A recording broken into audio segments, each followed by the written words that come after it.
Cookery சேனலை பார்த்து யார் வேணாலும் சமையல் பண்ணலாம். ஆனா சுவையான சமையல் பண்றது எப்படி?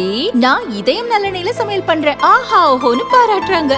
நீங்களும் இதயம் நல்லெண்ணெயில சமையல் பண்ணுங்க, பாராட்ட வாங்குங்க. தினம் தோறும் வாங்குவே இதயம் இதயம். தமிழக வெற்றி கழகத்தினுடைய தலைவர் விஜய் அவர்கள் கரூரில் மக்களை சந்திக்கிற நிகழ்ச்சியில் தமிழக காவல்துறையினர் குளறுபடியால் போக்குவரத்தை சரி செய்யாமல் போதுமான காவலர்களை பணிக்கு அமர்த்தாமல் இருந்த காரணத்தினால் அதை பயன்படுத்தி கொண்டு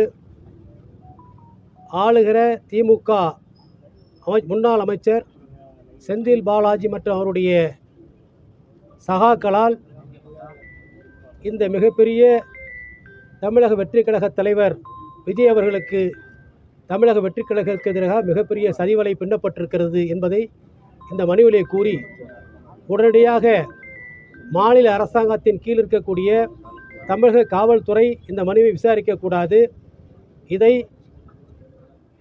central bureau of investigation CBI தான் விசாரிக்க வேண்டும் என்று நாங்கள் மனுவை தாக்கல் செய்து இன்றைக்கு தாக்கல் செய்திருக்கிறோம்.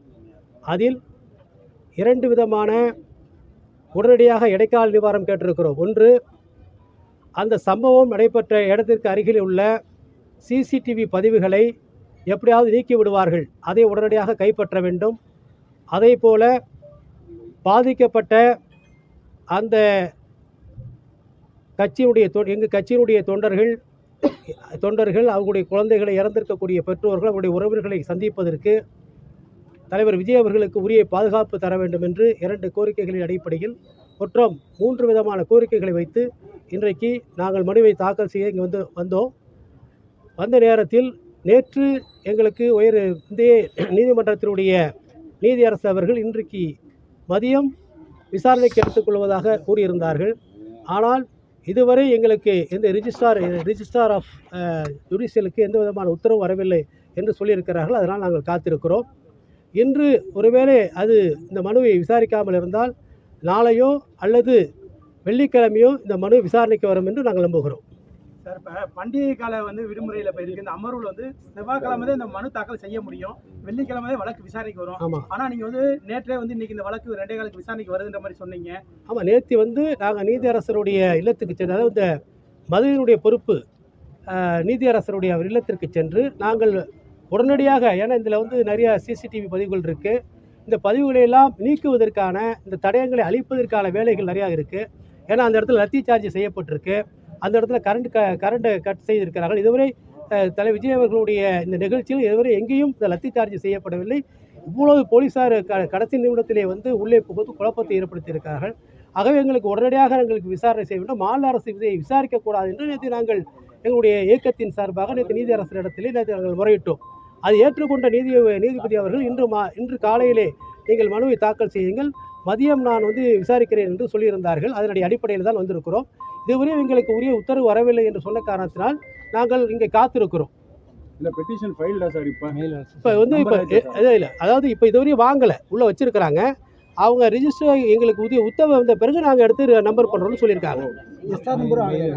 அதான் சார், மெயிலில் அனுப்பிச்சிருக்கோம். இது மாதிரி நேற்று நாங்கள் எங்களுடைய நேற்று நாங்கள் ரெப்ரசன்ட் பண்ணி இன்றைக்கி நாங்கள் கேட்டிருந்தோம். இதுவரை எங்களுக்கு எந்த விதமான இது வரலன்னு சொல்லியிருக்காங்க. இப்போ அவங்க கேட்டுக்கிட்டு இருக்கிறாங்க. கேட்ட பிறகு மீண்டும் ஒரு வரை நான் சந்திச்சு சொல்கிறேன். நீங்கள் இப்போ மெயில் மட்டும் அனுப்பியிருக்கீங்க, அது டைரெக்டாக காப்பி கொடுக்கலன்னு சார் பண்ணல? டைரெக்டாக எப்படின்னா, இப்போ ஆக்சுவலாக எல்லாமே ஒரே காப்பியாக தான் நாங்கள் ஃபைல் பண்ண போகிறோம். அது உடனடியாக அரசு வக்கீல்கள் அதை எடுத்துக்க போகிறாங்க. அதனால் எல்லாமே ரெடியாக இருக்குது, டைப் செட்டு எல்லாமே ரெடியாக இருக்குது. அந்த ஆவணங்களோடு நாங்கள் இங்கே காத்திருக்கிறோம்.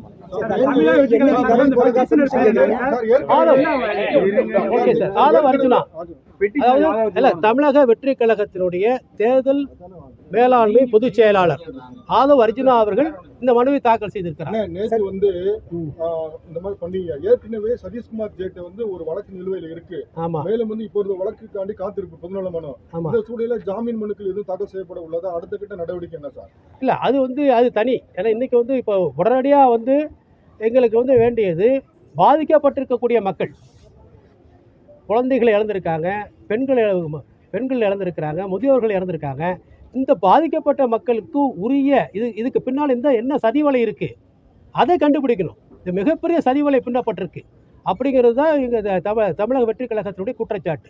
அதுதான் அங்கே இருக்கக்கூடிய லோக்கலில் இருக்கக்கூடிய கட்சிக்காரர்களும் சரி பொதுமக்களும் சரி எங்களுக்கு சொல்லிக்கிட்டு இருக்காங்க. அதற்கான ஆவணங்களையெல்லாம் அனுப்பிச்சி வச்சுருக்காங்க.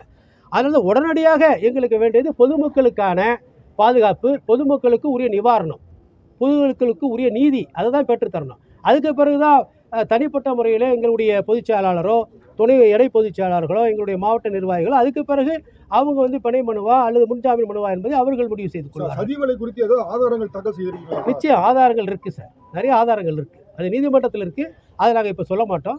நீதிமன்றத்துக்கு இங்கே வரும்போது நீங்களே தெரிஞ்சுக்கிங்க. என்னைக்கு இங்கே கரூர் போகிறாரு சார் பார்க்குறது? என்னை பொறுக்க நீங்கள் பர்மிஷன் கேட்குறீங்க?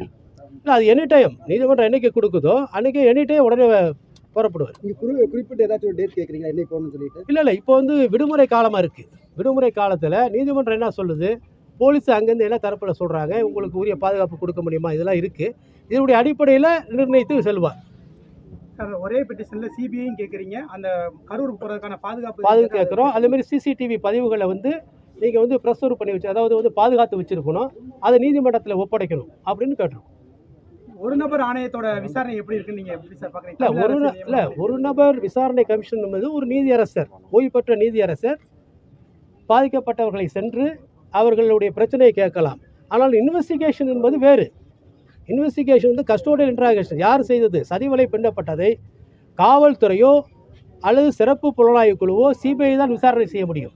அதற்கான முகாந்திரம் வந்து ஒரு நபர் கமிஷனர்கிட்ட கிடையாது. அவங்க போய் கஸ்டோடியல் இன்ட்ராகேஷன் எடுத்து விசாரிக்கக்கூடிய அதிகாரம் அவங்களுக்கு கிடையாது. அதனால் வந்து ஒரு வலிமையான அமைப்புன்னு சொன்னால் அது சிபிஐ தான் வந்து இதில் யார் யார் இருக்காங்க. ஏன்னா விஜய் அவர்கள் பேசி கொண்டிருக்கும் பொழுது நீங்கள் பார்த்தீங்கன்னா செருப்பு அடித்து வீசினாங்க. செருப்பு, அதாவது இந்த செந்தில் பாலாஜியை குறித்து கூறிய பிறகு செருப்பு வந்து அவர் மேலே வீசப்பட்டது. ஒரு கட்சி தொண்டரோ அல்லது ரசிகர்களோ அல்லது விஜயை பார்க்க வேண்டும் என்று வருகிறவர்களோ நிச்சயமாக அவர் மேலே வந்து செருப்பு தூக்கி வீசுவதற்கு தேவையில்லை. அது எங்கேருந்து யார் தூக்கி வீசினா? ஆக இதெல்லாம் வந்து இந்த எலக்ட்ரானிக் டிவைசஸ், இதெல்லாம் இந்த ஒரு ஆவணங்களையெல்லாம் நாங்கள் எடுத்து வச்சுருக்கிறோம். இதெல்லாம் நாங்கள் வந்து நீதிமன்றத்தில் நாளைக்கு காமிச்சு நிச்சயமாக இந்த சதிவலையில் பின்னப்பட்டிருக்கிற அனைவரும் தண்டிக்கப்படுவார்கள். இது ஒரு மிகப்பெரிய விஷயமாக இந்த இந்தியாவை வந்து நாளைக்கு உழுக்கெடுக்க போகுதுங்கிறதா என்னுடைய. ஒரு நபர் கமிஷன் வந்து அந்த விசாரணை பண்ணிட்டு இருக்கும்போது பின்னாடி இருந்து ஒரு காவல்துறை அதிகாரி வந்து அந்த விசாரணை சாட்சி சொல்றவங்க கையை காட்டி செய்கையில் வந்து மிரட்டுற மாதிரி இந்த மாதிரிலாம் வந்து இப்போ மீடியாக்கள் எல்லாம் வருது. அதை நீங்கள் எப்படி பார்க்குறீங்க சார்? அதாவது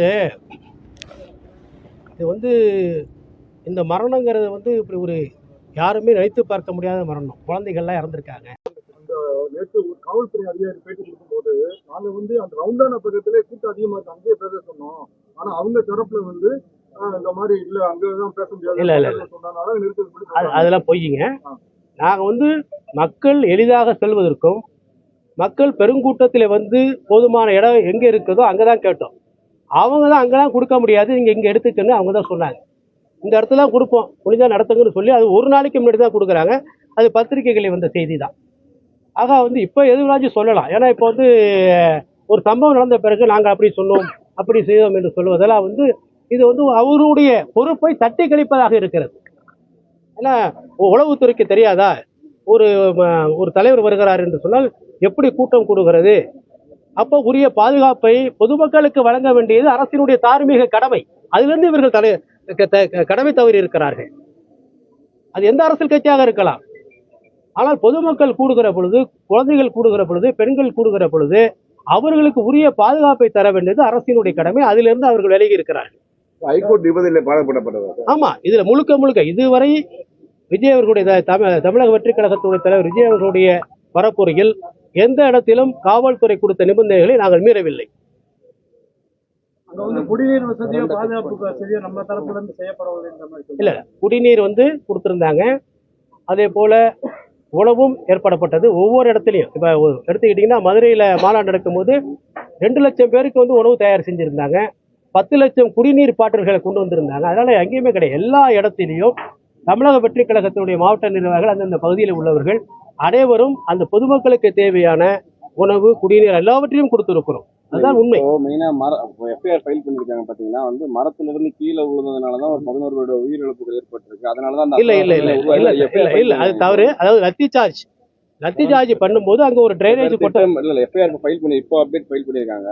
4 மணி நேரம் வந்து திட்டமிட்டு தாமதமாக வந்திருக்கிறதா வந்து சொல்றாங்க. அதுபோக வந்து அவர் ஆனந்த் அவர்களிடையும் நிர்மல்குமார் அவர்களிடம் தொடர்ந்து வந்து வலியுறுத்தியும் வந்து எச்சரித்தும் கேட்கல இருக்குன்னு சொல்லி 11 பேரோட உயிரிழப்புக்கு இது முக்கியமான, குறிப்பா மரத்துல இருந்து கீழே விழுந்ததுனாலதான் அந்த இடத்துல ஒரு இல்ல சார், மரத்துல இருந்து கீழே விழுந்ததுன்னா ஏன் உடனடியா உடற்கூறாய்வு செஞ்சு இரவோடு இரவாக ஏன் நீங்க வந்து அவங்களுடைய கொடுக்குறீங்க? இன்கொஸ்ட் ரிப்போர்ட் நடத்துனீங்களா? மரத்துலேருந்து விழுந்ததுக்கும் குழியில் விழுந்ததுக்கு, அந்த லத்தி சார்ஜ் மூலியமாக குழியில் விழுந்ததுக்கு நிறைய வித்தியாசம் இருக்குது. இதெல்லாம் வந்து இதுவரையும் கூட உடல் அந்த அந்த சீராய்வு இது வந்து எங்களுக்கு இன்னும் வரவில்லை. இதெல்லாம் வந்த பிறகு நாங்கள் அடுத்த கட்டத்துக்காக தான் முழுவோம். ஆகவே ஏன் வந்து உடனடியாக, ஏன்னா இரவு வந்து எப்போதுமே வந்து அடாப்சி செய்ய மாட்டாங்க, போஸ்ட்மார்ட்டம் செய்ய மாட்டாங்க. அந்த வழக்கில் இரவோடு இரவாக 39 பேருக்கு செஞ்சுருக்காங்க. இதுக்கு என்ன காரணம்? அதுக்கு போதுமான மருத்துவர்கள் எங்கிருந்து அவங்க இறக்குமதி செய்யப்பட்டாங்க?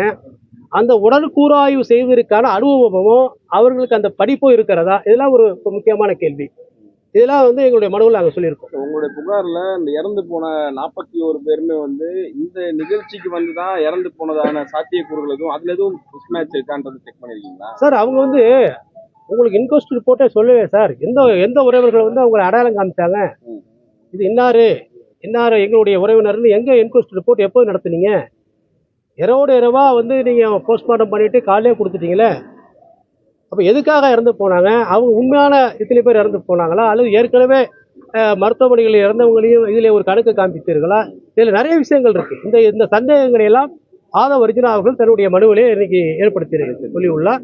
அவைகளுக்கெல்லாம் உரிய பதில் கிடைக்கும் என்று நாங்கள்